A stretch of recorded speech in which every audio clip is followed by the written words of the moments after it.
हाँ भी, क्या हाल है सफीर? तुम्हें मैंने एक बात बतानी है, वो ये है कि मार्वल सिनेमैटिक यूनिवर्स एमसीयू की मूवीज़ जो तुम देखते हो, तुम्हें पता है ये जो इवेंट्स तुम्हें लाइव एक्शन मूवीज़ में देखने को मिल रहे हैं ना, ये इवेंट्स पहले हो चुके हैं कॉमिक बुक्स के अंदर। और थोड़ी सी डिटेल में अगर बात करूँ तो ये आता है कि हमारे पास जो मार्वल सिनेमैटिक यूनिवर्स है वो अडेप्ट करते हैं कॉमिक बुक्स के इवेंट्स को, एलिमेंट्स को, और वो चीज़ अडेप्ट करके लाइव एक्शन मूवीज़ में तुम्हें दिखाने की कोशिश करते हैं, जिसमें इनके लिए जो दरवाजे खोलते हैं वो यहाँ मूवी को प्रेजेंट करने का नरेटिव स्टाइल चेंज हो जाता है, थोड़ा सा खुद को क्रिएटिव दिखाते हैं, और इस चक्कर में एमसीयू के इवेंट्स तुम्हें लाइव एक्शन मूवीज़ में देखने को मिलते हैं। थोड़ा सा डिफिकल्ट हो जाता है कि हमने कॉमिक बुक्स के अंदर जो कैरेक्टर्स देखे हैं उनको लाइव एक्शन में लेकर आना। वो कॉमिक बुक की एक्यूरेसी मार्वल की मूवीज़ के अंदर कितनी एक्यूरेट है उस बारे में बात करने वाला हूँ। अगर ये पार्ट चल गया तो इसका पार्ट 2 भी मैं लेके आऊँगा।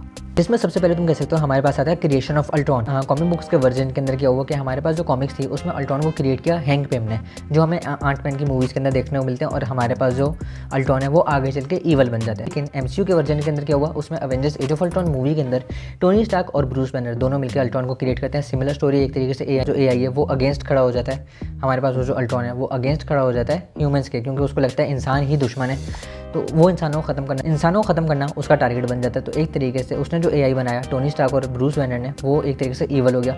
वही सब कुछ कॉमिक बुक्स के अंदर हुआ था। थोड़े से सिनेरियोस चेंज किए, थोड़े से बंदे चेंज कर दिए, लेकिन एक्यूरेसी रखने की कोशिश की गई है। जो दूसरा इवेंट हुआ था वो हुआ था डेथ ऑफ ग्वेन स्टेसी। जो अमेजिंग स्पाइडरमैन 2 से कॉमिक बुक्स का जो वर्जन था उसमें था ग्वेन स्टेसी की डेथ एक तरीके से आइकॉनिक मोमेंट कंसिडर किया जाता है स्पाइडरमैन की हिस्ट्री के अंदर। एक कॉमिक बुक थी जो 1973 के अंदर आई थी, जिसमें था the amazing Spiderman issue number 121, जिसमें हमारे पास जो ग्वेन है वो ब्रिज से नीचे गिर जाती है और स्पाइडरमैन उसको बचाने के चक्कर में उसकी नेक तोड़ देता है, बचा नहीं पाता।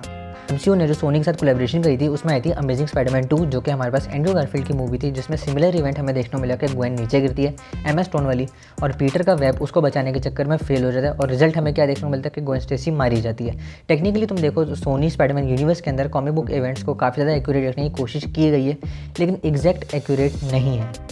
एक आखिरी इवेंट अगर मैं तुम्हें बताऊं तो वो आता है हमारे पास सिविल वॉर का। कॉमिक बुक्स के वर्जन के अंदर ये हुआ था कि कॉमिक्स में सिविल वॉर आई थी 2006 के अंदर, जिसमें फीचर किया गया एक मेजर कन्फ्लिक्ट सुपर हीरोज़ का, जिसमें सुपर ह्यूमन रजिस्ट्रेशन एक्ट था, जिसमें हमें चाहिए था कि अगर तुमने उस डॉक्यूमेंट की रिक्वायरमेंट थी, तुम्हें अपनी आइडेंटिटीज़ को रिवील करने के बाद एक तरीके से गवर्नमेंट एजेंट बन जाना है, जिसमें आयरन मैन इस चीज़ को सपोर्ट करता है इस एक्ट को, लेकिन कैप्टन अमेरिका इसके ऑपोजिट एक्शन लेता है, जिस चक्कर में हमें सुपर हीरोज़ के दरमियान में बैटल वगैरह देखने को मिलती है कॉमिक बुक के अंदर। लाइव एक्शन में क्या हुआ, Captain America Civil War movie के अंदर वो सोकोविया एकॉर्ड्स ने मामला ख़राब किया था, जिसमें कैप्टन अमेरिका इस चीज़ का ऑपोजिट था, टोनी स्टार्क कहता है इस चीज़ को अप्रूव करो, और वो चीज़ वहाँ पे जो टेंशन बिल्डअप होता है उसी में हमें एक तरीके से हॉवर्ड स्टार्क भी मरते हुए देखने को मिल गए सिविल वॉर मूवी के अंदर। तो काफ़ी ज़्यादा चीज़ों को, काफ़ी ज़्यादा कन्फ्लिक्ट्स को, डिटेल्स को एक तरीके से एडजस्ट करके मूवी के अंदर हमें दिखाया गया है।